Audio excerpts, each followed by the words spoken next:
ईमान वालों को अल्लाह रब्बुल इज़्ज़त के साथ शदीद मोहब्बत होती है।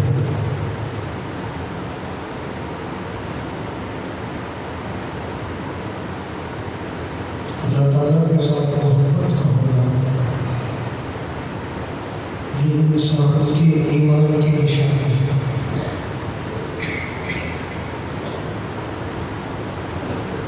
नबी सल्लल्लाहु अलैहि वसल्लम ने फरमाया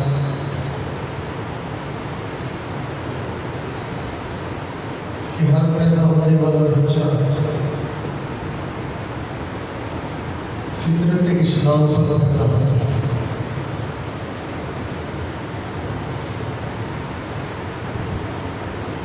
फिर उसके बाद उसके वालिदैन उसको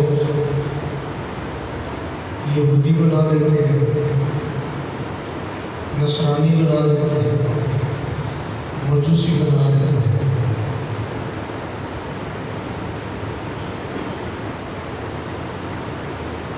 दुनिया में जब कोई इंसान आता है तो साफ सुथरा दिल लेके आता है, किसी किस्म की कोई बैर कुछ कोई खदूरत कोई गंदगी उसके दिल में नहीं होती। चुनाचे कई मरतबा आप लोगों ने इस बात का मुशाहिदा भी किया होगा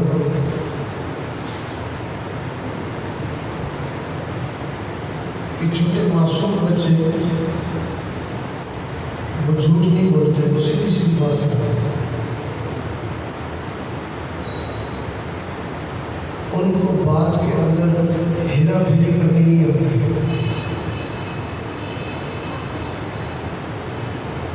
बात के अंदर उनको बनावट नहीं करनी होती।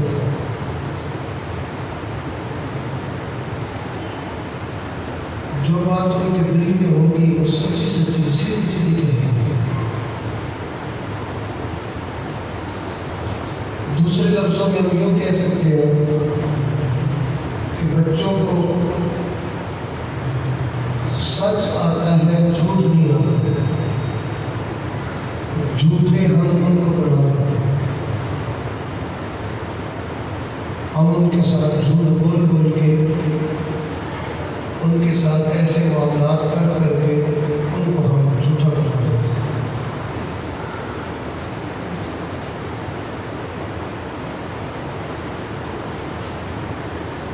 जितने बिगाड़ हम बच्चों में देखते हैं वो हमारी तरफ से उनमें मुंतकिल होते हैं। वो दुनिया में आए थे, कोई गंदगी लेके नहीं आए थे, साफ सुथरे दिल लेके आए थे। दिल में बुग़्ज़ नहीं था, किसी की दुश्मनी नहीं थी, नफरत नहीं थी, मक्कारी नहीं थी, किसी चीज की मोहब्बत नहीं थी।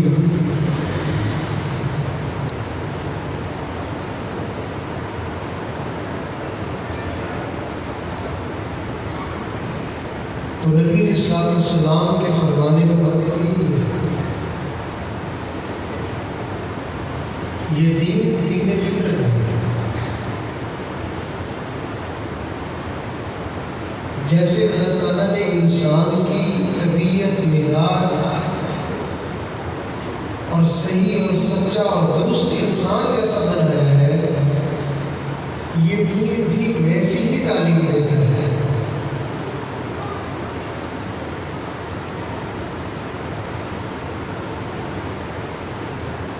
कई मरतबा हम अपने बच्चों को तालीम भी देते हैं कि तुम फलां को जाके यूँ झूठ बोलो, यूँ कहो। जैसे दरवाजे में दस्तक हुई तो बाप ने अपने बेटे को भेजा कि जरा जाओ पता करो कौन।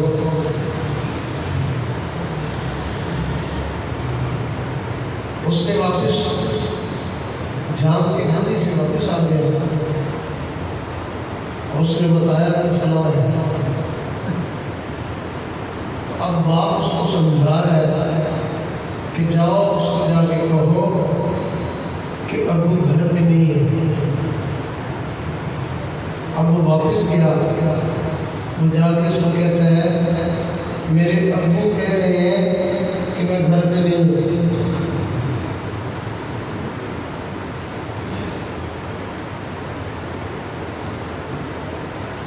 छोटे बच्चे आपस में लड़ेंगे, एक दूसरे को मारेंगे, नोच देंगे, हत्ता कि एक दूसरे का खून निकाल देंगे। तकलीफ की वजह से वो बच्चा रोएगा, चीखेगा। चंद मिनट के बाद ये बच्चे आपस में फिर एक होकर इकट्ठे खेल रहे होंगे। दिल में बुग़्ज़ नहीं है, दिल में नफरत नहीं पैदा हुई है, साफ सुथरा दिल। तो बिल्कुल इसी तरह जो इंसान अपने आप को दीन के मुताबिक बना लेता है, उसकी जिंदगी भी ऐसी होती है। लड़ाई हो गई, झगड़ा हो गया, ऊंच नीच हो गई, बस थोड़ी देर के बाद बात खत्म। ये मोमिन की शान नहीं है। जरा सी बात हो गई तो बस अब उसको भुलाने का नाम ही नहीं लेते। अब वो बात दिल से निकलती नहीं। ये जो बात दिल से नहीं निकलती, ये दिल गंदा है। साफ सुथरे दिल में ऐसी बातें ठहरा नहीं करती है। सहाबा किराम रिज़वानुल्लाहि तआला अलैहिम अजमईन के दरमियान भी बात दफा उतनी हो जाती थी, लेकिन थोड़ी देर के बाद ऐसे जैसे कोई बात हुई नहीं थी। और हम तो अपने बच्चों को तालीम दे रहे होते हैं, बेटा खाला के घर नहीं जाना, उसने हमारे साथ ऐसा नहीं है, चाचू के साथ ऐसा बिल्कुल बात नहीं करनी, हमारे साथ उसने इतने साल पहले ऐसे किया था। वो है कि हम उनको तरबियत दे रहे हैं कि गंदा इंसान कैसे बने।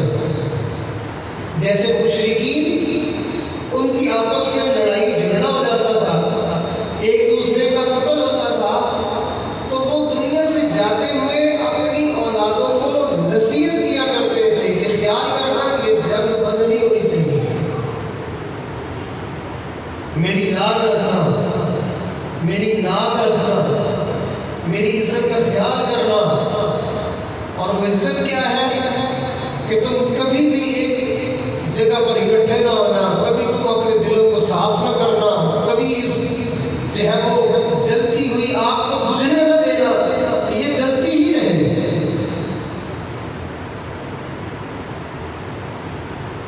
तो नबी इस्लाम ने इरशाद फरमाया कि हर बच्चा फितरत इस्लाम पर पैदा होता है।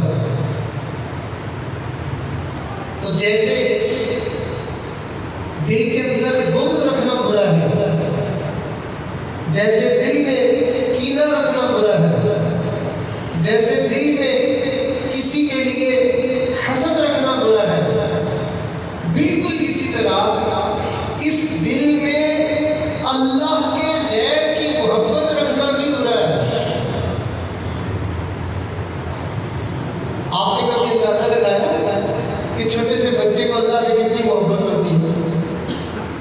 आप अपना नाम लेंगे उसको गोली दें, उसको नींद नहीं आएगी।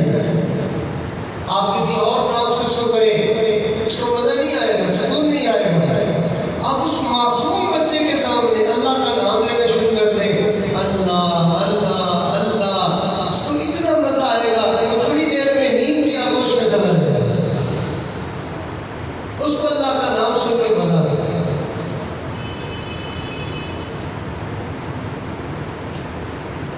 और वो बच्चा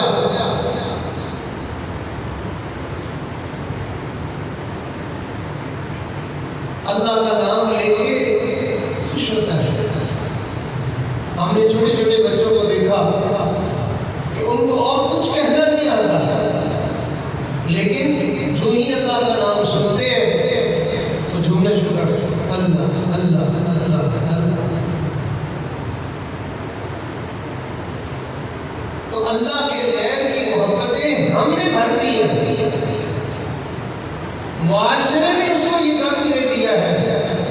वरना हर इंसान कलमा को मुसलमान अल्लाह से मोहब्बत करने वाला है, और अल्लाह से मोहब्बत का होना ये इंसान के लिए गोया के सआदतमंद होने की एक निशानी है। जिसे अल्लाह से मोहब्बत होगी, सआदतें उसका मुकद्दर बनेगी, इसका नसीब बनेगी, और जिसे अल्लाह से मोहब्बत नहीं होगी, बदबख्ती शकावत उसका नसीब हो जाएगी।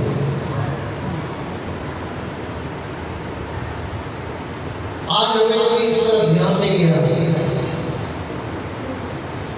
जरा गौर कीजिए कि अल्लाह ताला ने हमें मुख्तलिफ आज़ाब के साथ इस दुनिया में भेजा है कि हम हर उज़्व के साथ अलग अलग नफ़ा उठाते हैं। मसलन अल्लाह ताला ने हमें आँखें अता फरमाई, तो जिंदगी में लाखों काम हम ही आँखों से लेते हैं। अगर इंसान के पास आँखें ना हो तो उसको जिंदगी में किस कदर तकलीफ और मुशक्कत का सामना हो, कितनी तकलीफ उठानी पड़ेगी उसको। जरा गौर से तवज्जो से बात सुनने वाली है।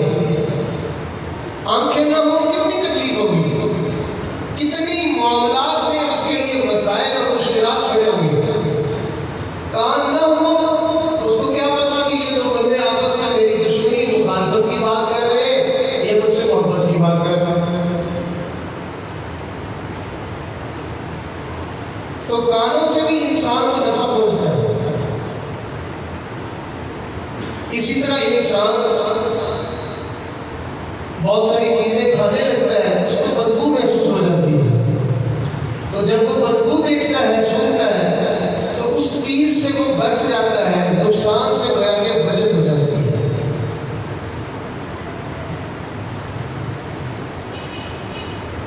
तो आंखों का काम देखना,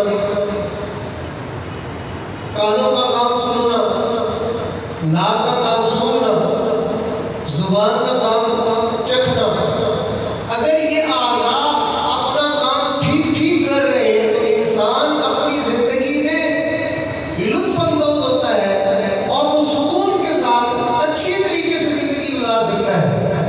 आंखें तो है, दिखना नहीं है, जुबान तो है, बोलना नहीं जाता, कान तो है मगर सुनना नहीं है, जुबान तो है मगर जायका महसूस नहीं होता, तो इनका होना ना होना बराबर हो गया। तो जैसे अल्लाह ताला ने हमें ये आज़ा अता फरमाए, इनसे हम नफा हासिल करते हैं, ऐसे ही अल्लाह ताला ने एक दिल अता फरमाया और इस दिल का काम अल्लाह से मोहब्बत करना है। जो इंसान दिल तो रखता है मगर उसमें अल्लाह की मोहब्बत नहीं है, ये इंसान अपनी जिंदगी के बहुत बड़े नफे से महरूम हो जाता है।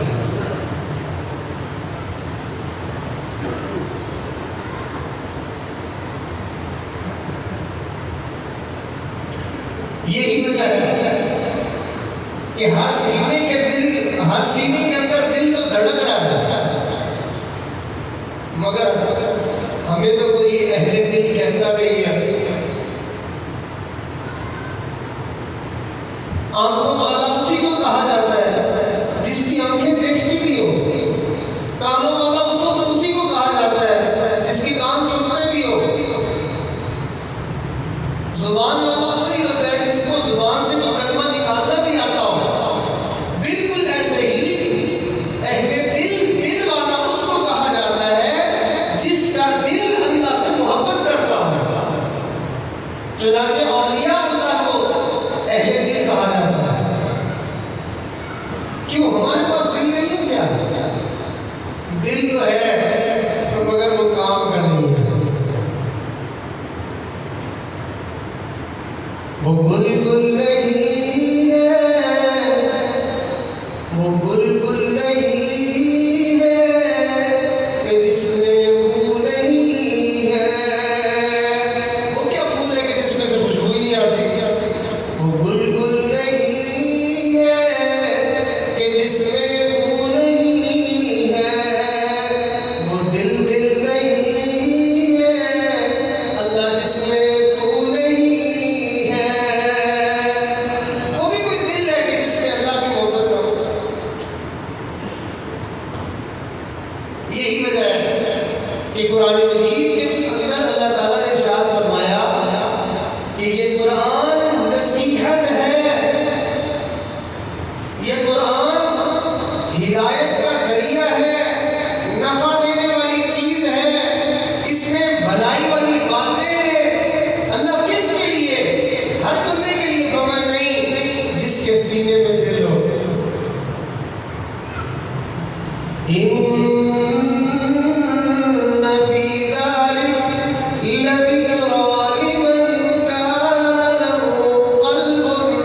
इस कुरान में नसीहत है उसके लिए जिसके सीने में दिल हो।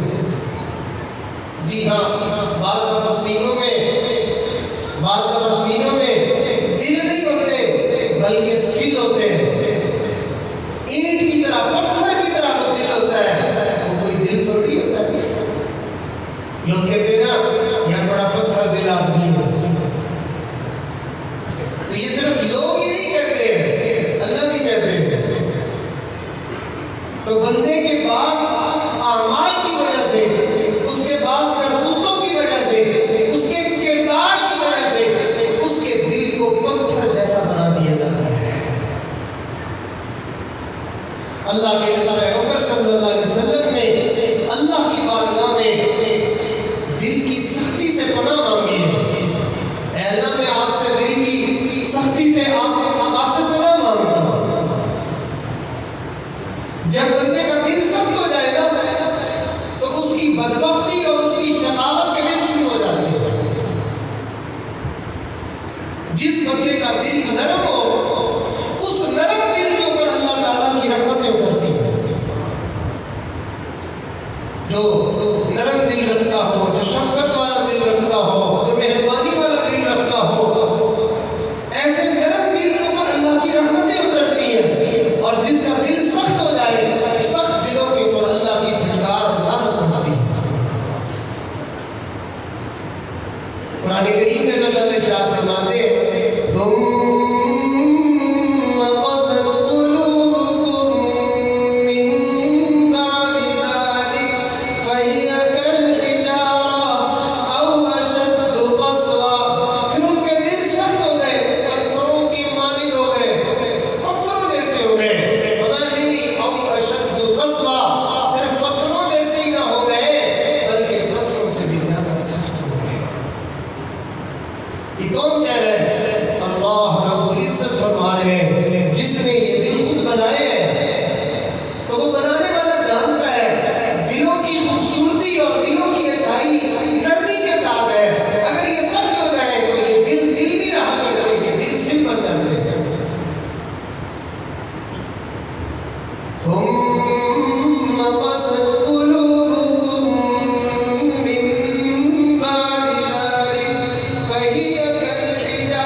अंदर से तो उनके जैसे इंसान के चश्मों में से आंसू उबलते हैं, ऐसे ही उनके अंदर भी चश्मों के अंदर से पानी उबल पड़ता है।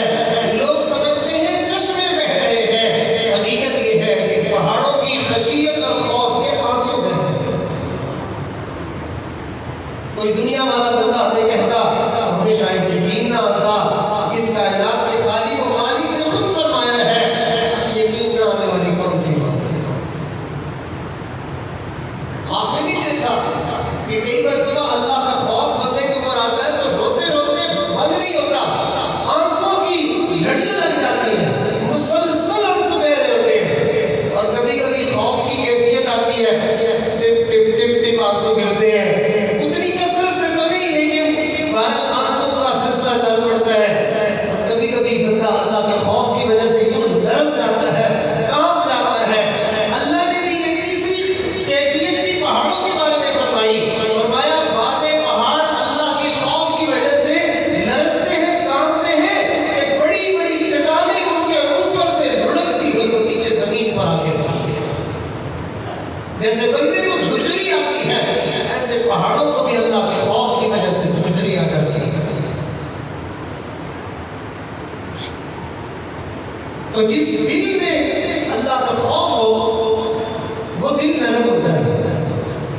तो जब दिल से अल्लाह का खौफ निकल जाए तो फिर दिल की नरमी खत्म हो जाती है, फिर दिल सख्त हो जाता है। जब दिल सख्त हो जाए तो फिर इंसान सिर्फ लोगों के साथ ज्यादती नहीं शुरू कर देता, बल्कि इंसान अपने साथ भी जुल्म और ज्यादती शुरू कर देता है, अपना सत्यानाश करना शुरू कर देता है, अपनी तबाही की बर्बादी अपने हाथों से करने लग जाता है। मगर उसको खबर नहीं होती इस बात की कि मैं अपनी जिंदगी को अपने हाथों से बर्बाद कर रहा हूं।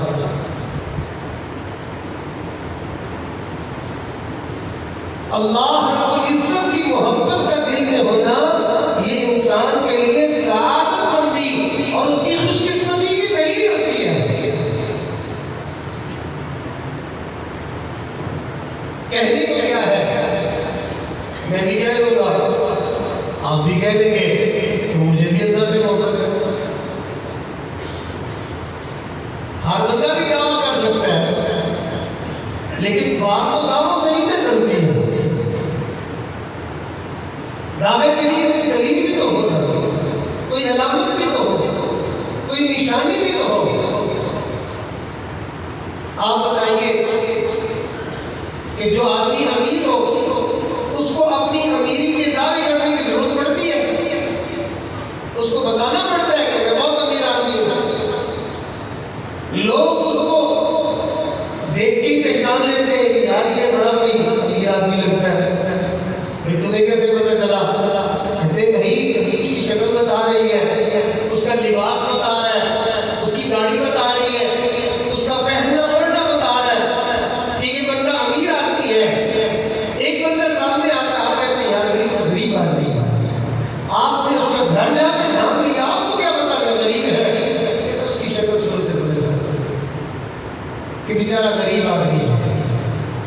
तो बिल्कुल ऐसे ही जैसे अमीरी के लिए दलीलें नजर आ जाती है, जैसे गरीबी के लिए दलीलें नजर आ जाती है, ऐसे ही अल्लाह की मोहब्बत जब दिल में होती है तो दावों से काम नहीं बनता, उसकी शक्ल शुरू से बदल जाती है। अल्लाह की मोहब्बत दिल में होती है तो इंसान के अमाल बताना शुरू कर देते हैं कि ये बंदा अल्लाह की मोहब्बत में डूबा हुआ है। और जब इंसान के अमाल अल्लाह की मोहब्बत में डूबे हुए होते हैं तो उसके अनवारात उसके चेहरे से नजर आने लग जाते हैं। किसी सैकड़ों हजारों के मजमे में एक अल्लाह के वली को ले आओ, सारा जहान बेसाख्ता बोल पड़ेगा ये अल्लाह वाला। हम तो अपने नाम के साथ लिख भी ले कि अल्लाह वाला हो, तो लोग फिर भी मानते ही नहीं है। एक साहब थे, उन्होंने अपने नाम के साथ लिखा हुआ था मोहम्मद शफी अल्लाह वाला। अब वो लोगों को ये मनवाना चाहते थे कि मैं अल्लाह वाला हूं। भला यूं कौन मांगता है? आपके पास माल पैसा आ जाएगा, आपको मनवाने की जरूरत नहीं पड़ेगी, लोग खुद ही मांग रहे होंगे।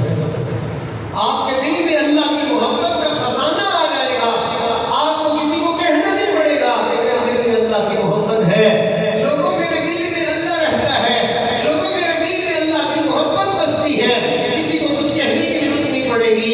हर कोई देख के कहेगा कि बंदा अल्लाह की मोहब्बत में डूबा पड़ा है।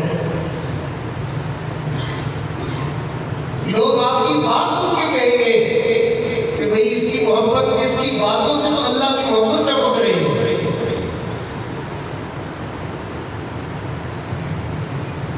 तो जरा हम भी थर्मामीटर लगा के अपनी मोहब्बत को चेक कर लेते हैं ताकि हमारी गलतफहमी दूर हो जाए। अगर तो थर्मामीटर बता दे कि तुम्हारे अंदर अल्लाह की मोहब्बत है, तो हम अपनी किस्मत की जांच कर लें, हम अपने रब का शुक्र अदा कर लें कि उसने मुझे अपनी मोहब्बत का खजाना, अपने प्यार की दौलत उसने मुझे भी नसीब कर दी। मैं कोई बदकिस्मत नहीं हूँ, मैं कोई महरूम किस्मत नहीं हूँ, मैं शकी नहीं हूँ, बल्कि अल्लाह ने मुझे अपनी मोहब्बत दी है। अल्लाह की मोहब्बत से बड़ा खजाना दुनिया में और कोई हुआ ही नहीं करता है। जैसे वो एक शायर का नाम, हिंदुस्तान के अंदर एक इलाका है मुरादाबाद, तो ये वहां के रहने वाला शायर था, बड़ा नामवर और बड़ा ही शोहरत याफ्ता शायर था। अल्लाह की शान कि अल्लाह ने इसको हमारे हजरत शाह अशरफ अली थानवी रहमतुल्लाह अलैह की खिदमत में जाने की इसको सआदत दे दी। अब ये शराब भी पीता था, नमाज भी नहीं पढ़ता था, गुनाहों भरी जिंदगी। एक अल्लाह वाले का दीदार किया तो दिल की हालत बदल गई। तो चूंकि शोहरत याफ्ता बंदा था, हर तरफ बातें फैलना शुरू हो गई। यार फलाना जो है, जैसे आजकल कोई बड़ा आदमी हो, दाढ़ी रख ले, नमाजी बन जाए, तो लोगों में बात फैल जाती है, फलाना मौलवी ठीक है, तो ऐसे ही उसके बारे में भी बात फैलनी शुरू हो गई। भाई फलाना बंदा जो है वो तो बदलेंगे, वो तो उसने तो दाढ़ी भी रख ली, तो बड़ा अच्छा हो गया। ऐसे लोग बातें करते थे, तो लोग उसको देखने के लिए आया करते थे। तो जब लोग धड़ाधड़ उसको देखने के लिए आते थे, तो शायद वो था ही सही, उसने अपने बारे में, लोग जो आके उसको देख रहे थे, अपने बारे में उसने शेर पढ़ दिया। उसने कहा चलो देख आए तमाशा जिगर का। अपना नाम उसने तखल्लुस रखा हुआ था, जिगर मुरादाबादी। तो कहता है लोग यही कह रहे होंगे ना कि चलो देख आए तमाशा जिगर का, सुना है वो काफिर मुसलमान हुआ है। आजकल हम बगैर नमाज के मुसलमान हैं, बगैर दाढ़ी के मुसलमान हैं, बगैर हम दीन के मुसलमान हैं। अरे ये मुसलमानी नहीं है, बस सिर्फ नजरियाती और अकीदे का मुसलमान है, जिंदगी सारी काफिराना है। था तो वो भी मुसलमान ही पहले, लेकिन उसने अपने आप को मुसलमान तब माना जब उसकी जिंदगी ही बदल गई। तो कहने लगा चलो देख आए तमाशा जिगर का, सुना है वो काफिर मुसलमान हुआ है। अल्लाह की शान हजरत के साथ बैत की वजह से, अल्लाह वालों से ताल्लुक की वजह से उसकी जिंदगी बदलती बदलती, वो जो अल्लाह की मोहब्बत अंदर छुपी हुई थी ना, वो छुपी हुई मोहब्बत जाग उठी। अल्लाह की मोहब्बत जब जाग जाती है तो वो फिर इंसान के पूरे वजूद पर अल्लाह ताला की मोहब्बत के असरात नजर आते हैं। तो आपको जहां जाता था मजमा इकट्ठा हो जाता था, सैकड़ों हजारों लोगों का मजमा जमा होता था।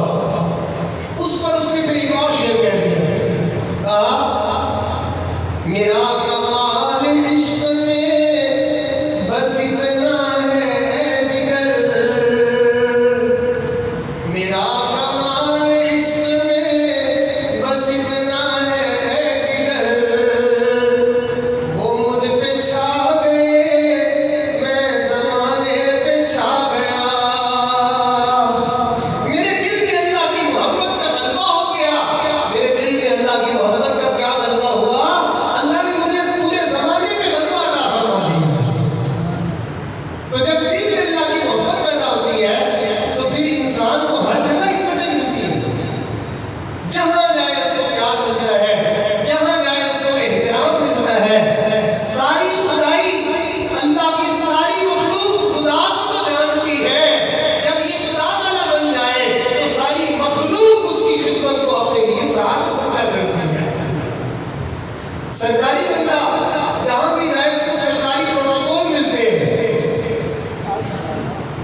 तो बिल्कुल ऐसे ही जो सारी कायनात की सबसे बड़ी सरकार अल्लाह रब्बुल इज्जत का बंदा बन जाए, वो बंदा आबादियों में जाए उसको इज्जतें मिलती हैं, वीरानों में जाए उसको इज्जतें मिलती हैं, हत्ता कि वो जंगलों में चला जाए, जंगल के परिंदे भी उसको सलामियां पेश करने के लिए आ जाते हैं।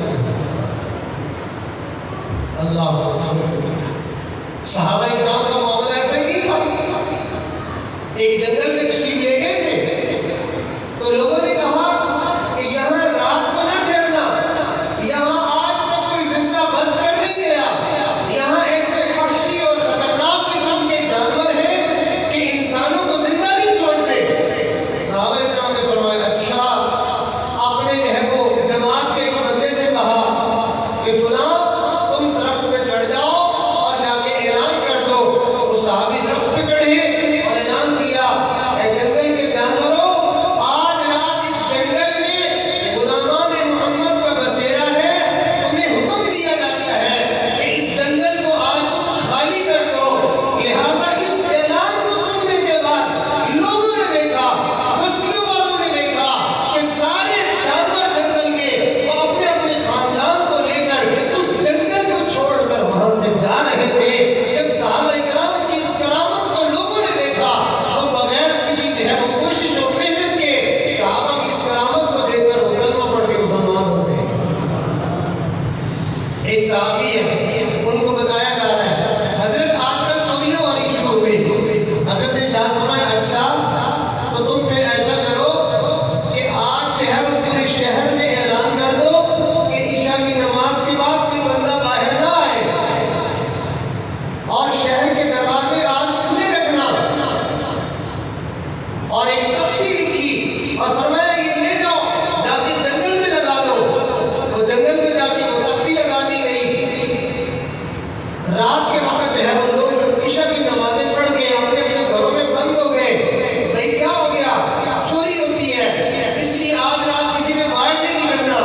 हमारे यहाँ तो चोरियां हो तो हम तो सारी सारी रात गलियों में चक्कर काटते रहते हैं, वहाँ मामला और हो रहा है, कहा जा रहा दरवाजे बंद नहीं करने, हमारे यहाँ तो मोटे मोटे ताले लगाए जाते हैं और वहाँ हुक्म हो रहा है ताला क्या दरवाजा भी बंद नहीं करना है, बाहर गली में पहरा क्या घर से भी बाहर नहीं निकलना है।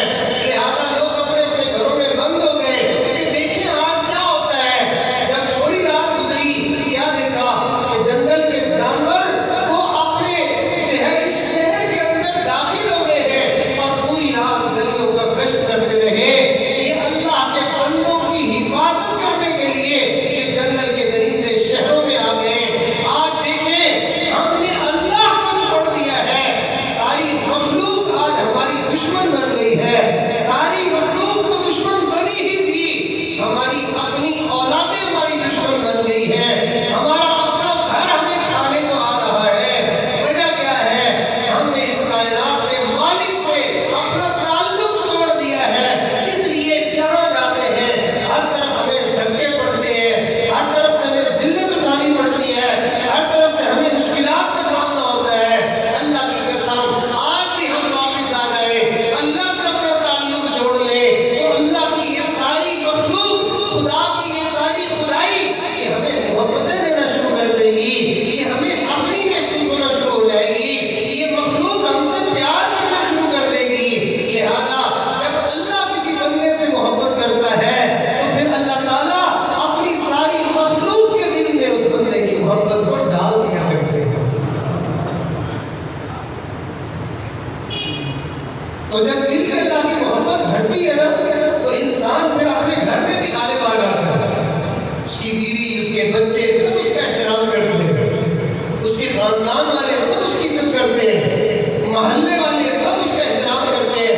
क्या आपने कभी नहीं देखा एक अल्लाह वाला जिस शहर में रहता हो पूरा शहर उसका एहतराम नहीं किया करता? लोग मुल्कों का सफर करके उस अल्लाह वाले को देखने के लिए आ जाते हैं। तो हम अपने दिल को जरा देखें, हमारा दिल कहीं अल्लाह की मोहब्बत से खाली तो नहीं है। चंद बातों से हम अपना जायजा ले सकते हैं।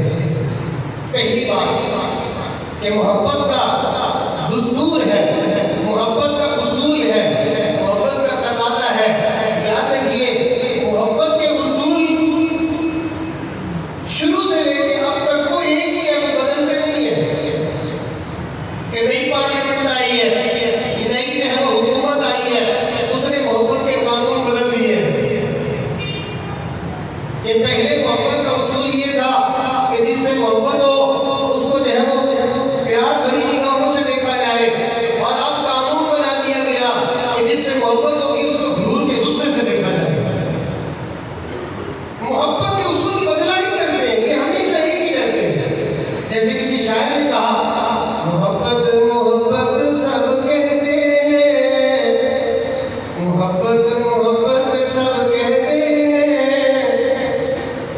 वो मोहब्बत नहीं कि जिसमें शिद्दत नहीं, वो मोहब्बत नहीं कि जिसमें शिद्दत नहीं। आगाह रहो मोहब्बत के अंदाज सब पुराने हैं, मोहब्बत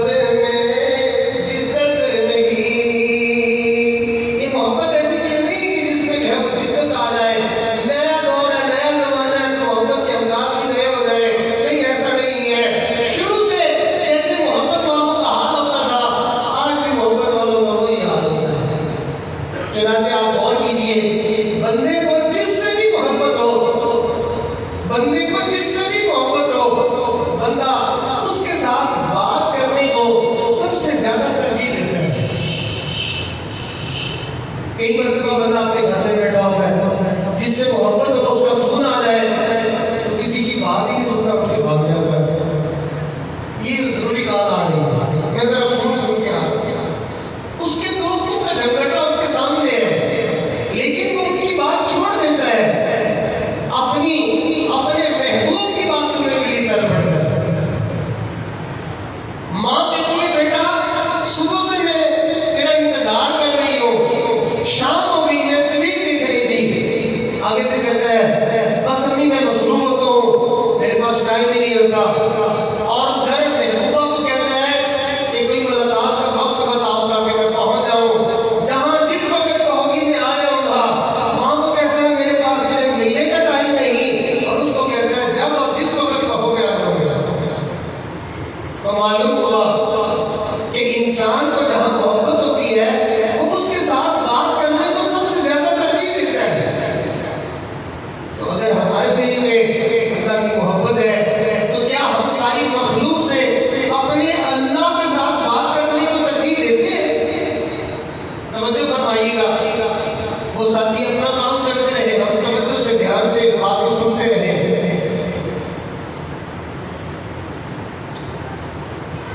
अल्लाह ताला के साथ बंदा कैसे बात कर सकता है? अल्लाह के साथ हम कलामी का रास्ता अल्लाह का कुरान पढ़ना है। जिस बंदे के दिल में अल्लाह की मोहब्बत होगी वो कुरान पढ़ते हुए थकेगा नहीं, पढ़ता ही रहेगा। और आज हम क्या कहते हैं, कोई नौजवान वाली बात है, जैसे माँ कह रही थी बेटा सुबह से शाम तक मैं तो तरस ही गई, ना तेरा फोन आया ना तू आया। तो आगे से कहता है अम्मी मेरे पास टाइम ही नहीं था। और उसको कालों पे काले कर रहा है, बार बार फोन और मैसेज कर रहा है, वहां के लिए टाइम है माँ के लिए नहीं है। ऐसे ही हमसे अल्लाह कहते हैं मेरे बंदे सारा दिन गुजर गया, तूने आज मेरे साथ बात ही नहीं की। हम कहते हैं अल्लाह मियां पूछो कुरान पढ़े आज तो सही नहीं मिला, मसरूफ होता हूँ। 24 घंटे गुजर जाते हैं, हमें अल्लाह ताला से बात करने का टाइम नहीं मिलता। तो इससे पता चलता है ना कि हमें अल्लाह से कितना प्यार है।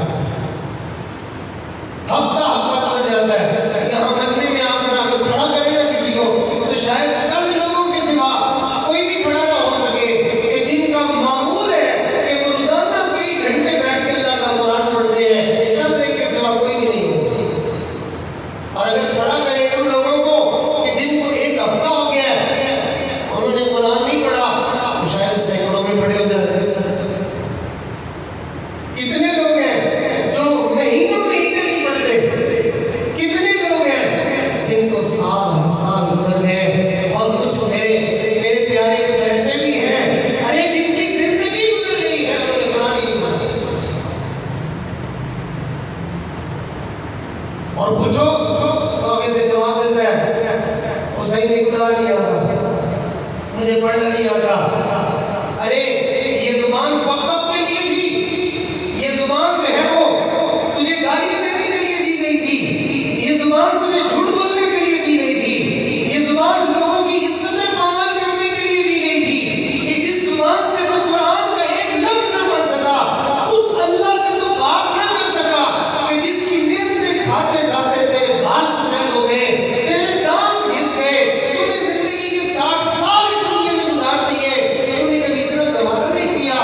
भाई तेरी ऐसी मुसलमानी तेरे किस काम आएगी कि तेरा हाल ये है कि तो अल्लाह ताला से हम कलामी को अपनी जिंदगी में लेने के लिए तैयार ही नहीं है। जो बंदा काफिर होता, मुशरिक होता, गैर मुस्लिम होता, मुसलमान कलमा पढ़ के जब वो इस्लाम के अंदर दाखिल होता था, हर एक को पता था कि मुसलमान बनने के बाद सबसे पहला काम मुझे अल्लाह का कुरान सीखना है। चनाचे जो बंदा मुसलमान होता वो कुरान सीखने में, कुरान पढ़ने में लग जाता। आज हमारा दादा भी मुसलमान था, मेरा वालिद भी मुसलमान था, और मैंने मुसलमान मुआशरे में, मुसलमानों के घर में मैंने जिंदगी के 50 साल 60 साल गुजार दिए, मगर मुझे कुरान पढ़ना नहीं है।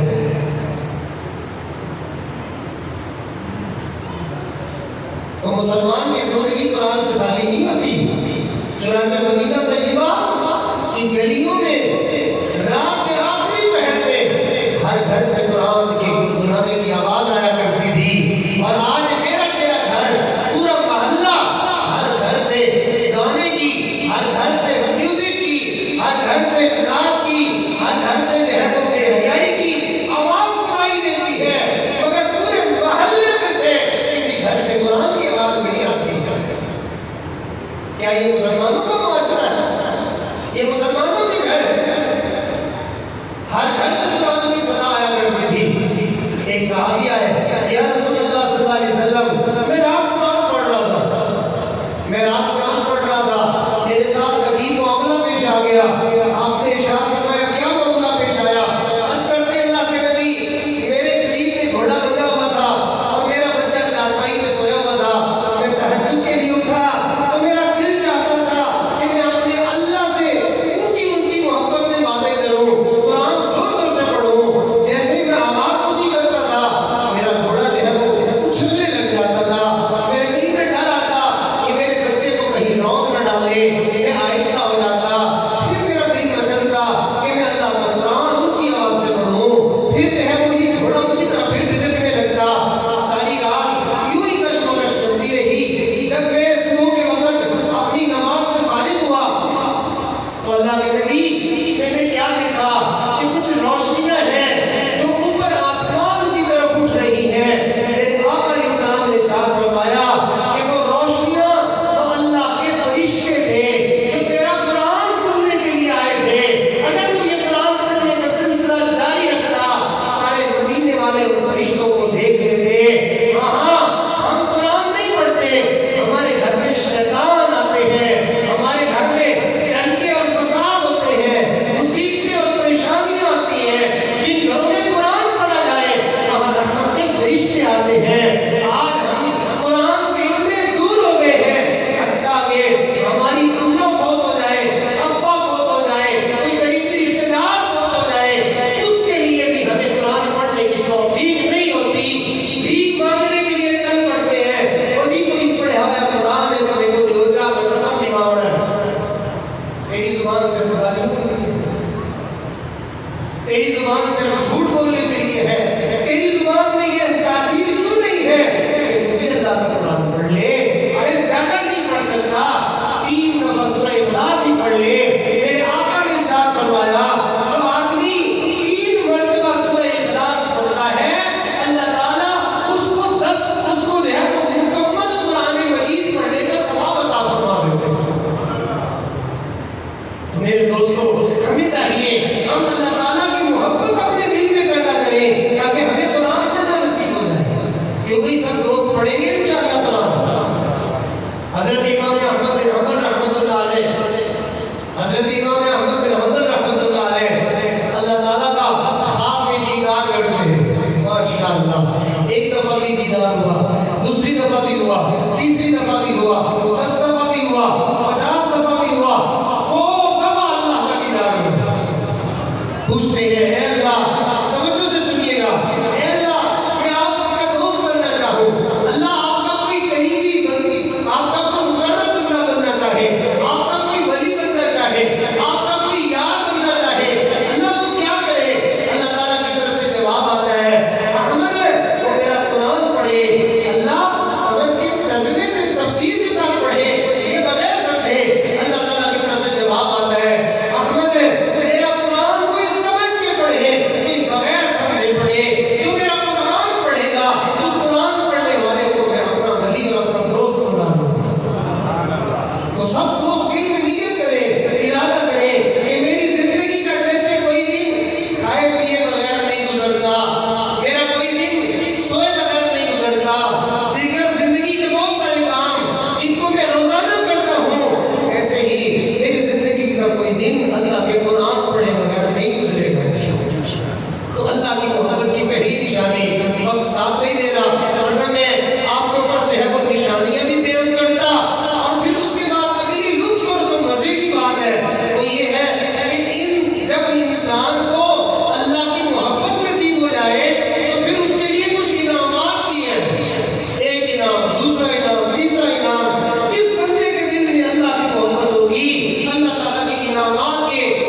चलो जी माशाअल्लाह छुट्टी मिल गई। तो अल्लाह ताला की मोहब्बत की दूसरी निशानी कि इंसान अल्लाह वालों के पास बैठना पसंद करता है।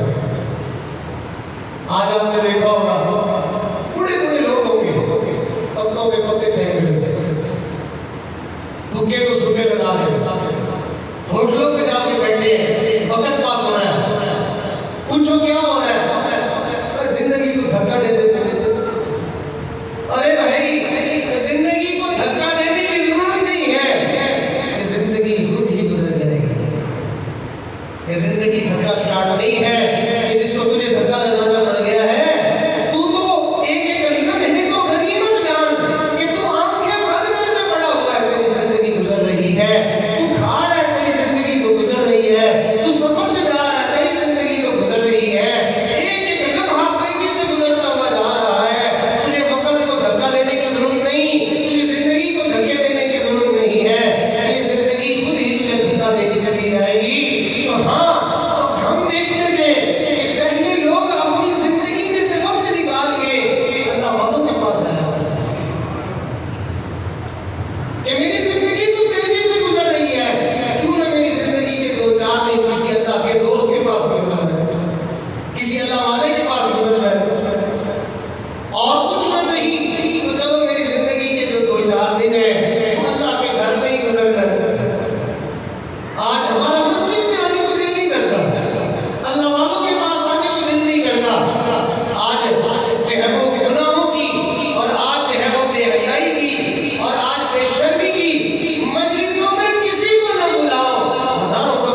साईं ने फारिग डीएसपी बुलाए, साईं ने सर के बल चल के आने को तैयार। अरे कोई दुनिया का मामूली बंदा तुझे बुला रहा है और तू उसको अपनी इतनी बड़ी साजिश समझता है। खालिक और मालिक अल्लाह रब्बुल इज्जत, जिसके दरवाजे पे जाना अंबिया अपने लिए साजिश समझते हैं, जिसके दरवाजे पे सर रखना नबियों के लिए साजिश होती है, तो उस रब के दरवाजे पे जाने से इनकारी होके मुंह मोड़ के जा रहा है। फिर पता क्या कहता है, सही पता नहीं क्या बात है, हालात सही नहीं हो रहे, हालात सही नहीं हो रहे, सारे घर में सारे परेशान है, जो भी काम करते हैं हर तरफ परेशानी परेशानी होती है। भाई जिसने तुझे ये सब कुछ से छुटकारा देना था, जिसने तेरी परेशानियां दूर करनी थी, जिसने तेरी बीमारियां दूर करनी थी, जिसने तेरे गम दूर करने थे, तूने तो उसके घर जाना ही छोड़ दिया है। तो तुझे बीमारी से शिफा कौन आके देगा? तेरे गमों को दूर करने के लिए कौन आएगा? लिहाजा जिस घर से, तवज्जो कीजिएगा, जिस घर से खैरात बांटी जा रही हो, जिस घर से है वो कुछ चीजें तकसीम की जा रही हो, राशन लोगों को दिया जा रहा हो, उस घर जो जाएगा खैरात तो उसी को मिलेगी, राशन तो उसी को मिलेगा, माल पैसा तो उसी को मिलेगा। और जो उस घर को छोड़ के दूसरी तरफ चला जाए और लोगों को कहता मेरे यार तेरी तो झोली भरी पड़ी है, मुझे तो कुछ नहीं मिला, पूछे कहाँ गए हो, पता नहीं गया तो नहीं हो, वो कहेगा फिर अपनी किस्मत को रोवो, जहाँ से मिल रहा है वहाँ जाते नहीं हो, तो तुम्हें कौन देगा? बिल्कुल ऐसे ही आप बोलिए, हमें इज्जत कौन देता है? बोलिए, हमें सेहत कौन देता है? हमें औलाद कौन देता है? हमें रिज़्क़ कौन देता है? हमें जिंदगी कौन देता है? अरे जब सब कुछ वो देता है, उसी के घर पे हमने छोड़ दिया है और बाहर चौक चौराहे में खड़े होकर कहते हैं मेरे पास कुछ नहीं, अल्लाह के घर क्यों नहीं